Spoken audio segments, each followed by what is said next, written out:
नमस्कार दोस्तों, आज के हमारे इस वीडियो में हम आपके लिए कार्तिक माह की पीपल पटवारी की कहानी लेकर आए हैं। एक समय की बात है, किसी गांव में एक गुजरी रहती थी।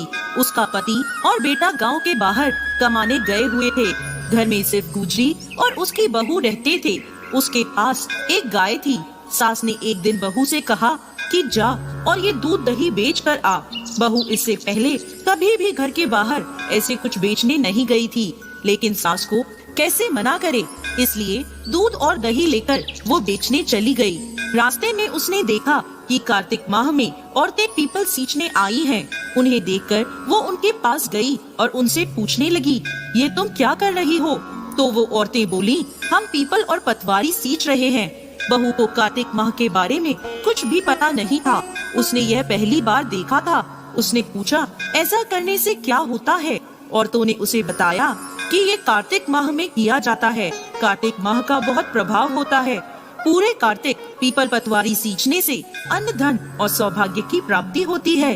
अगर किसी का पति वर्षों से बिछड़ा हुआ हो तो वह भी वापस मिल जाता है। ये सब सुनकर बहू बोली, तुम जो पानी से सींच रही हो वो मैं दूध दही से सींचूंगी। अब बहू सच्चे मन से रोज आती और सारा दूध दही पीपल और पटवारी को चढ़ा जाती। थोड़ी देर उन औरतों के पास बैठती, कार्तिक महत्व सुनती, कार्तिक की कहानी सुनती और उधर उसकी सास सोचती कि बहू दूध दही बेचने कहीं दूर गई है, इसलिए उसे देर हो रही है। अब सास बहू से पैसे मांगने लगी तो बहू बोली, सासू माँ, सेठ जी महीना खत्म होने पर हिसाब करेंगे, तब मैं सारा पैसा लाकर आपको दे दूंगी। कार्तिक का महीना पूरा हुआ और कार्तिक पूर्णिमा आई तो बहू को डर लगने लगा कि अब वो क्या करे। अगर सास को पैसे नहीं मिले तो बहुत नाराज होगी। बहू गई और पीपल के पास बैठ गई और जोर जोर से रोने लगी। पीपल ने उससे पूछा, तू यहाँ क्यों बैठी है और क्यों रो रही है? तो वह बोली, मेरी सास दूध दही के पैसे मांगती है। पीपल के देव बोले, मेरे पास पैसे तो नहीं है, लेकिन ये पत्थर, डालियाँ और पत्ते हैं, ये सब ले जा और अपनी गुल्लक में रख देना। बहू ने ऐसा ही किया। उसकी सास ने पूछा, बहू पैसे लाई हो? तो वह बोली, हाँ माँ जी, मैंने पैसे लाकर गुल्लक में रख दिए। जैसे ही सास ने गुल्लक खोली तो देखते ही उसकी आंखें फटी की फटी रह गईं। गुल्लक में हीरे मोती जगमगा रहे थे। पत्ते, पत्थर और लकड़ियाँ धन दौलत में बदल गए थे, जिन्हें देखकर सास बोली, इतना धन कहाँ से आया? ये तो दूध दही की कीमत नहीं है। तब बहू ने सारी बात अपनी सास को बता दी कि मैंने दूध दही से पीपल पटवारी सींचे थे और पैसे मांगने पर पीपल ने मुझे पत्थर, पत्ते और डालियाँ दिए और गुल्लक में रखने को कहे, जो हीरे मोती बन गए। अब सास ने सोचा, पीपल पटवारी किसी एक औरत पर तो कृपा करेंगे नहीं, और वह बोली, अगले साल मैं भी पीपल पटवारी सींचूंगी। अगले साल जब कार्तिक का महीना आया तो सास बहू से दूध दही लेकर उसे बेचने निकल गई। रास्ते में उसने सोचा, सारा दूध दही पीपल में डालने से क्या होगा, वह तो बर्बाद होगा, इसलिए मैं दूध दही तो बेच आती हूँ।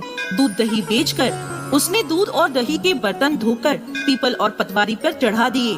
कार्तिक का महीना बीता और कार्तिक पूर्णिमा आने से एक दिन पहले सास ने बहू से कहा, बहू मुझसे पैसे मांग। तो बहू बोली, कभी बहू भी सास से पैसे मांगती है? लेकिन सास के बार बार कहने पर बहू ने सास से पैसे मांगे तो वह अगले दिन जाकर पीपल के पास बैठ गई और जोर जोर से रोने लगी। पीपल के देव प्रकट होकर उससे रोने का कारण पूछने लगे तो वह बोली, मेरी बहू ने मुझसे दूध दही के पैसे मांगे हैं। तब पीपल के देव बोले, मेरे पास पैसे तो नहीं हैं, ये पत्थर, पत्ते और लकड़ियाँ हैं, ये ले जाकर अपने घर की गुल्लक में रख देना। सास ने ऐसा ही किया। थोड़ी देर बाद बहू ने जब गुल्लक खोली तो देखा कि उसमें कीड़े मकोड़े चल रहे थे। बहू ने सास से पूछा, ये क्या है? कीड़े देखकर सास भी हैरान रह गई और बोली, पीपल पटवारी ने तुझे तो धन दिया, लेकिन मुझे कीड़े मकोड़े क्यों दिए? तभी कार्तिक के देव वहाँ प्रकट हुए और बोले, तुम्हारी बहू ने कार्तिक पूजन सच्चे मन से किया था और तुमने लालच में कार्तिक का पूजन किया है। सास ने कार्तिक के देव से क्षमा मांगी और बोली, हे कार्तिक के देव, मेरी भूल क्षमा करें। अगले साल कार्तिक में मैं और मेरी बहू साथ में मिलकर स्नान दान आदि करेंगे और पीपल पटवारी भी सींचेंगे। हे पीपल के देव और पटवारी माता, जैसे सास बहू को अन्न धन दिए, वैसे ही इस कहानी को कहते, सुनते और हुंकार भरते सब पर कृपा करना।